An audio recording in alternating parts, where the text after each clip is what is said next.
प्राय सभी मनुष्यों को अपने कर्मों के द्वारा अनेक दुखों से पीड़ित देखकर सोचा कि किस यत्न के करने से निश्चय इनके दुखों का नाश हो सकेगा। नारद ऐसा मन में सोचकर विष्णु लोक को गए। वहां श्वेत वर्ण और 4 भुजाओं वाले देवों के ईश नारायण को, जिनके हाथों में शंख, चक्र, गदा और पद्म थे तथा वरमाला पहने हुए थे, देखकर स्तुति करने लगे। हे भगवान, आप अत्यंत शक्ति से संपन्न है। मन तथा वाणी भी आपको नहीं पा सकती। आपका आदि, मध्य और अंत नहीं है। निर्गुण स्वरूप सृष्टि के कारण भूत व भक्तों के दुखों को नष्ट करने वाले हो। आपको मेरा नमस्कार है। नारद जी से इस प्रकार की स्तुति सुनकर विष्णु भगवान बोले कि हे मुनि श्रेष्ठ, आपके मन में क्या है? आपका यहाँ किस काम के लिए आगमन हुआ है? निसंकोच कहो। तब नारद मुनि बोले, मृत्यु लोक में सब मनुष्य जो अनेक योनियों में पैदा हुए हैं, अपने कर्मों के द्वारा अनेक प्रकार के दुखों से दुखी हो रहे हैं। हे नाथ, मुझ पर दया रखते हो तो बतलाइए कि उन मनुष्यों के सब दुख थोड़े ही प्रयत्न से कैसे दूर हो सकते हैं। श्री भगवान जी बोले, हे नारद, मनुष्यों की भलाई के लिए तुमने बहुत अच्छी बात पूछी है। जिस व्रत के करने से मनुष्य मोह से छूट जाता है, मैं वह कहता हूँ, सुनो। बहुत पुण्य देने वाला, स्वर्ग तथा मनुष्य लोग दोनों में दुर्लभ एक उत्तम व्रत है। आज मैं प्रेमवश होकर तुमसे कहता हूँ, सत्यनारायण का यह व्रत अच्छी तरह विधान पूर्वक करके मनुष्य तुरंत ही आसुक भोग कर मरने पर मोक्ष को प्राप्त होता है। श्री भगवान के वचन सुनकर नारद मुनि बोले, उस व्रत का क्या फल है, क्या विधान है, किसने यह व्रत किया है और किस दिन यह व्रत करना चाहिए, विस्तार से बताइए। भगवान बोले, दुख, शोक आदि को दूर करने वाला, धन धान्य को बढ़ाने वाला, सौभाग्य तथा संतान को देने वाला यह व्रत सब स्थानों पर विजयी करने वाला है। भक्ति और श्रद्धा के साथ किसी भी दिन मनुष्य श्री सत्यनारायण भगवान की शाम के समय ब्राह्मणों और बंधु बांधवों के साथ धर्म पारायण होकर पूजा करे। भक्ति भाव से नैवेद्य केले का खम, घी, दूध और गेहूं का चूर्ण सवाय लेवे। गेहूं के अभाव में साठी का चूर्ण, शक्कर तथा गुड़ ले और सब भक्षण योग्य पदार्थ जमा करके भगवान को अर्पण कर देवे तथा बंधुओं सहित ब्राह्मणों को भोजन करावे। पश्चात स्वयं भोजन करे। नृत्य, गीत आदि का आचरण कर सत्यनारायण भगवान को स्मरण करते हुए समय व्यतीत करे। इस तरह व्रत करने पर मनुष्यों की इच्छा निश्चय ही पूरी होगी। विशेषकर कली काल में भूमि पर यही मोक्ष का सरल उपाय है। इति श्री सत्यनारायण व्रत कथा प्रथम अध्याय समाप्त। बोलो श्री सत्यनारायण भगवान की जय।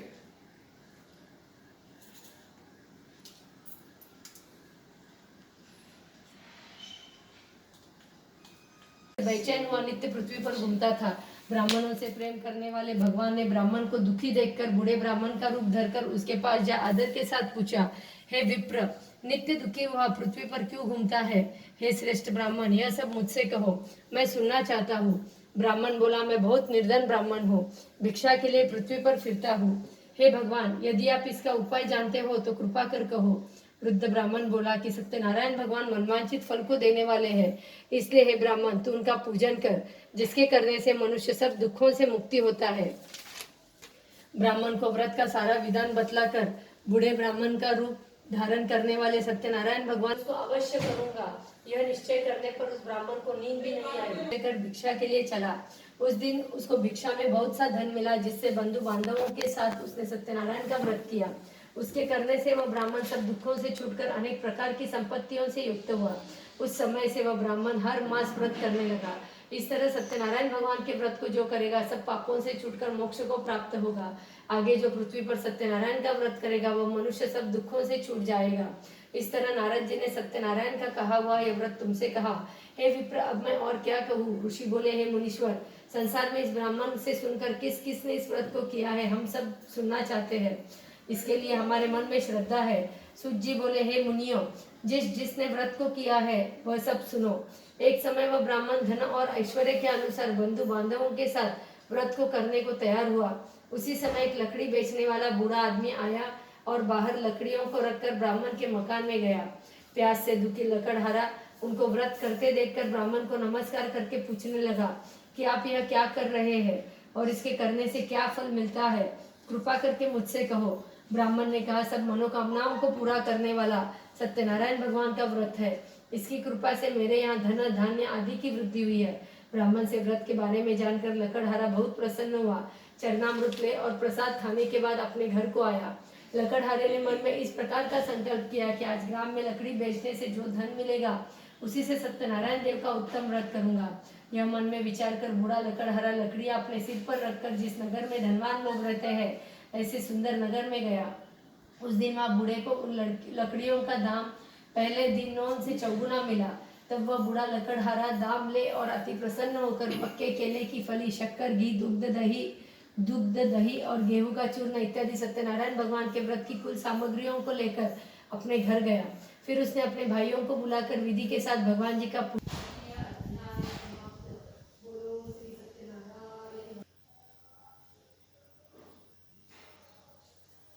पत्नी कमल के समान मुख वाली और सती साध्वी थी। भद्रशिला नदी के तट पर उन दोनों ने सत्यनारायण देव का व्रत किया। उस समय वहाँ एक साधु वैश्य आया। उसके पास व्यापार के लिए बहुत सा धन था। वह नाव को किनारे पर ठहरा कर राजा के पास गया और राजा को व्रत करते हुए देखकर विनय के साथ पूछने लगा, हे राजन, भक्तियुक्त चित्त से आप क्या कर रहे हैं? मेरी सुनने की इच्छा है, सो यह आप मुझे बताइए। राजा बोला, हे साधु, अपने बंधुओं के साथ पुत्रादि की प्राप्ति के लिए यह महाशक्तिमान सत्यनारायण भगवान का व्रत व पूजन किया जा रहा है। राजा के वचन सुनकर साधु आदर के साथ बोला, हे राजन, मुझसे इसका सब विधान कहो, मैं भी आपके कथा अनुसार इस व्रत को करूंगा। मेरे भी कोई संतान नहीं है और इससे निश्चय ही होगी। राजा से सब विधान सुन व्यापार निवृत्त हो वह आनंद के साथ घर गया। साधु ने अपनी स्त्री को संतान देने वाला उस व्रत का समाचार सुनाया और कहा कि जब मेरे संतान होगी तब मैं इस व्रत को करूंगा। साधु ने ऐसे वचन अपनी स्त्री लीलावती से कहे। एक दिन उसकी स्त्री लीलावती पति के साथ आनंदित होकर सांसारिक धर्म में प्रवृत्त होकर सत्यनारायण भगवान की कृपा से गर्भवती हो गई तथा 10वें महीने में उसके एक सुंदर कन्या का जन्म हुआ। दिनों दिन वह इस तरह बढ़ने लगी जैसे शुक्ल पक्ष का चंद्रमा बढ़ता है। कन्या का नाम कलावती रखा गया। एक दिन लीलावती ने मीठे शब्दों में अपने पति से कहा कि आपने जो संकल्प किया था कि भगवान का व्रत करूंगा, अब आप उसे करिए। साधु बोला, हे प्रिय, अब इसके विवाह पर करूंगा। इस प्रकार अपनी पत्नी को आश्वासन दे वह नगर को गया। कलावती पितृगृह में वृद्धि को प्राप्त हो गई। साधु ने जब नगर में सखियों के साथ अपनी पुत्री कलावती को देखा तो तुरंत ही दूत को बुलाकर कहा कि पुत्री के वास्ते कोई सुयोग्य वर देख कर लाओ। साधु की आज्ञा पाकर दूत कंचन नगर पहुंचा और वहां पर बड़ी खोज और देखभाल कर लड़की के लिए सुयोग्य वनिक पुत्र को ले आया। उस सुयोग लड़के को देखकर साधु ने अपने बंधु बांधवों से प्रसन्नचित अपनी पुत्री का विवाह उसके साथ कर दिया, किंतु दुर्भाग्य से वह विवाह के समय भी उस व्रत को करना भूल गया। तब श्री भगवान क्रोधित हो गए और श्राप दिया कि तुम्हें दारुण दुख प्राप्त होगा। अपने कार्य में कुशल साधु बनिया अपने जमाता सहित समुद्र के समीप स्थित रत्नपुर नगर में आया और वहां दोनों ससुर जमाई चंद्रकेतु राजा के उस नगर में व्यापार करने लगे। एक रोज भगवान सत्यनारायण की माया से प्रेरित होकर चोर राजा का धन चुराकर भागा जा रहा था। पीछे से राजा को दूतों को आता देखकर चोरों ने घबराकर धन छीन लिया गया। सत्यनारायण भगवान के श्राप द्वारा उनकी पत्नियां भी घर पर बहुत दुखी हुई और घर पर जो धन रखा था चोर चुरा कर ले गए। शारीरिक व मानसिक पीड़ा तथा भूख प्यास से अति दुखित हो अन्न की चिंता में कलावती एक ब्राह्मण के घर गई। वहां उसने सत्यनारायण भगवान का व्रत होते देखा। फिर कथा सुनी तथा प्रसाद ग्रहण कर रात को घर आई। माता ने कलावती से कहा, हे पुत्री, अब तक कहाँ रही, वह तेरे मन में क्या है? कलावती बोली, हे माता, मैंने एक ब्राह्मण के घर श्री सत्यनारायण भगवान का व्रत देखा है। कन्या के वचन सुनकर लीलावती सत्यनारायण भगवान के पूजन की तैयारी करने लगी। लीलावती ने अपने परिवार और बंधुओं सहित श्री सत्यनारायण भगवान का पूजन किया और यह वर मांगा कि मेरे पति और दामाद शीघ्र ही आ जावे। साथ ही प्रार्थना की कि हम सबका अपराध क्षमा करो। श्री सत्यनारायण भगवान इस व्रत से संतुष्ट हो गए और राजा चंद्रकेतु को स्वप्न में दिखाई दिया और कहा, हे राजन, दोनों वैश्यों को प्रातः ही छोड़ दो और उनका सब धन जो तुमने ग्रहण किया है उन्हें दे दो, नहीं तो तुम्हारा धन, राज्य, पुत्रादि सब नष्ट कर दूंगा। राजा से ऐसे वचन कहकर भगवान अंतर्ध्यान हो गए। प्रातःकाल राजा चंद्रकेतु ने सभा में अपना स्वप्न सुनाया। फिर दोनों वनिक पुत्रों को कैद से मुक्त कर सभा में बुलाया। दोनों ने आते ही राजा को नमस्कार किया। राजा मीठे वचनों से बोला, हे महानुभावों, भावावेश में ऐसा कठिन दुख प्राप्त हुआ है, अब तुम्हें कोई भय नहीं। ऐसा कहकर राजा ने उनको नए नए वस्त्राभूषण पहनवाए तथा उनका जितना धन लिया था उसे दुगुना धन देकर आदर सहित विदा किया। दोनों वैश्य अपने घर को चले गए। इति श्री सत्यनारायण व्रत कथा तृतीय अध्याय समाप्त। बोलो श्री सत्यनारायण भगवान की जय। सूत जी बोले, वैश्य ने मंगलाचार करके यात्रा आरंभ की और अपने नगर को चला। उनके थोड़े ही दूर निकलने पर दंडी वेशधारी सत्यनारायण ने उनसे पूछा, हे साधु, तेरी नाव में क्या है? अभिमानी वणिक हंसता हुआ बोला, हे दंडी, आप क्यों पूछते हो? क्या धन लेने की इच्छा है? मेरी नाव में तो बेल तथा पत्ते आदि भरे हैं। वैश्य का कठोर वचन सुनकर भगवान ने कहा, तुम्हारा वचन सत्य हो। दंडी ऐसा कहकर वहाँ से चले गए और कुछ दूर जाकर समुद्र के किनारे जा बैठे। दंडी के जाने पर वैश्य ने नित्य क्रिया करने के बाद नाव को ऊंची उठी देखकर अचंबा किया तथा नाव में बेल तथा पत्ते देखकर मूर्छित हो जमीन पर गिरा। फिर मूर्छा खुलने पर अत्यंत शोक करने लगा। तब उसका दामाद बोला कि आप शोक न करे, यह दंडी का श्राप है, अतः उनकी शरण में चलना चाहिए, तभी हमारी मनोकामना पूरी होगी। दामाद के वचन सुन वह दंडी के पास पहुंचा और अत्यंत भक्तिभाव से नमस्कार करके बोला, मैंने जो आपसे असत्य वचन कहे थे उनको क्षमा करो। ऐसा कहकर महान शोकातुर हो रोने लगा। तब दंडी भगवान बोले, हे वणिक पुत्र, मेरी आज्ञा से बार बार तुझे दुख प्राप्त हुआ है। मैं तेरी पूजा से विमुख हुआ हूँ। साधु बोला, तू मेरी पूजा से विमुख हुआ है। साधु बोला, हे भगवान, आपकी माया से मोहित ब्रह्मा आदि भी आपके गुण रूप को नहीं जानते, तब मैं अज्ञानी कैसे जान सकता हूँ? आप प्रसन्न होइए, मैं सामर्थ्य के अनुसार आपकी पूजा करूँगा। मेरी रक्षा करो और पहले के समान नौका में धन भर दो। उसके भक्ति युक्त वचन सुनकर भगवान प्रसन्न हो उसकी इच्छा अनुसार वर देकर अंतर्ध्यान हो गए। तब उन्होंने नाव पर आकर देखा कि नाव धन से परिपूर्ण है। फिर वह भगवान सत्यनारायण का पूजन कर साथियों सहित अपने नगर को चला। जब अपने नगर के निकट पहुंचा तब दूत को घर भेजा। दूत ने साधु के घर जा उसकी स्त्री को नमस्कार कर कहा कि साधु अपने दामाद सहित इस नगर के समीप आ गए हैं। ऐसा सुनकर साधु की स्त्री ने हर्ष के साथ सत्यदेव का पूजन कर पुत्री से कहा, मैं अपने पति के दर्शन को जाती हूँ, तू कार्य पूर्ण करके शीघ्र ही आ जा। माता के ऐसे वचन सुनकर कलावती प्रसाद छोड़ पति के पास गई। प्रसाद अवज्ञा के कारण सत्यदेव ने रुष्ट हो उसके पति को नाव सहित पानी में डुबो दिया। कलावती ने अपने पति को न देखकर रोती हुई जमीन पर गिर गई। इस तरह नौका को डूबा हुआ तथा कन्या को रोती हुई देख साधु दुखित हो बोला, हे प्रभु, मुझसे या मेरे परिवार से जो भूल हुई है उसे क्षमा करो। उसके दीन वचन सुनकर सत्यदेव प्रसन्न हो गए और आकाशवाणी हुई, हे साधु, तेरी कन्या मेरे प्रसाद को छोड़कर आई है, इसलिए उसका पति अदृश्य हुआ है। यदि वह शीघ्र जाकर प्रसाद खाकर लौटे तो इसे इसका पति अवश्य मिलेगा। ऐसी आकाशवाणी सुनकर कलावती ने घर पहुंचकर प्रसाद खाया। फिर उसने आकर पति के दर्शन किए। फिर साधु ने बंधु बांधवों सहित सत्यदेव का विधि पूर्वक पूजन किया।